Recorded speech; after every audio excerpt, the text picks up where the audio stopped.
Hi, my name's Teesha Symes from Spring Hill, Nova Scotia, home of Billy O'Donnell and Anne Murray. I'm here at Golden Horseshoe in Flamborough, Ontario, and this is my third year as a trainer. I'm a third-generation horse person. The day I was released from the hospital after I was born, my dad had me at the racetrack in Amherst, Nova Scotia. Literally out of the hospital 3 days old at the racetrack. Early days, like I'm going back 9, 10 years old, we raced a churro every Sunday as a ritual. And then as I got older, we used to move to PEI for the summers, stable at Charlottetown. Dad would have a stable of like 10 or 15, and that's what we did every single summer. I think it was around 2013 I wrote my trainer's test, and we were stabled in Bangor, Maine at the time, Dad and I. And he gave me a little 3 or 4, I think, out of the 15. He said, you just do these on your own. So that summer we had a lot of fun. We did the Maine Fair circuit. So you have like your Presque Isle, Skowhegan, Windsor Fair. We traveled and did that every week, and then back and forth from Scarborough to Bangor. So my dad and I had a stable. We were back in PEI at the time, and him and I were getting into it one day in the barn. And Ian did our vet work, and he's wrestling with me, and we got down on the floor, and I'm just like, I was mad, he's mad, and Ian walked in the door and said, do you want a job? So he said, the next week we're going to Ontario, and Dad was like, no! And that was like right out of college. So I went up here to Ontario with him with Shadow Play. That was 2008, right out of college. And I was here for about 3 weeks, and then we did New York. I was in New York, we went to Jersey for the Breeders' Crown. That was his 3-year-old year, Shadow Play. And then we did Illinois, Balmoral, Maywood. So I was a little bit of a gypsy for a little bit, and then we shut the horse down. For his 4-year-old year, he went back to PEI. So I went back to PEI, helped Dad out. I think I took a waitressing job back then for the winter, stayed warm, and I just wanted back in the barn. I missed it like crazy. So that following summer, I went back with Ian again. Working for Ian Moore, he's taught me a lot.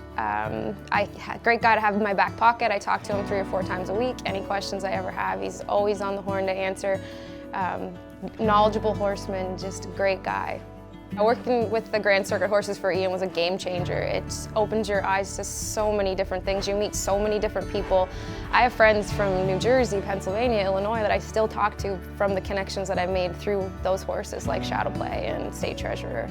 We were in Florida, and I just watched the Harrisburg results like crazy, and I seen this one come across. I said, oh, that's a really cool name. He gets off the trailer, and I'm like, he's gorgeous. I was like, he's mine. So I looked after him for Ian the entire time that he was at Ian, so I was his only groom. And then when I severed ways from Ian, I was in a car accident, actually. I got T-boned is what happened, and I couldn't go to Florida that year. So the owners called me and said, would you be interested in taking Mo and staying in Canada this year? And I was just like, oh my gosh, yes. So I'm the only groom that he's ever known. He's been with me his whole, I guess you'd say 7 years, because he's 8 now. So he is spoiled rotten, and he's a mama's boy. Sometimes they'll go try to catch him in the field if I'm on the track. They can't catch him.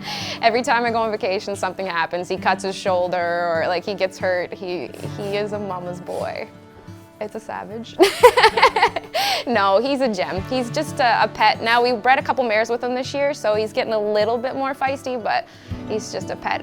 Danielle Ryan, Jason Ryan's little kids come down Sundays, and they bath him and they poultice him, and they've actually both jogged him. Like, if anybody comes to the farm and they haven't jogged a horse, I'm like, here, come jog Rockin' and have him. Aiden Reynolds, actually, the kid that works for me, he's been with me since I started on my own. He trained him. I think he's first or second horse that he's ever trained, and just a pleasure to sit behind.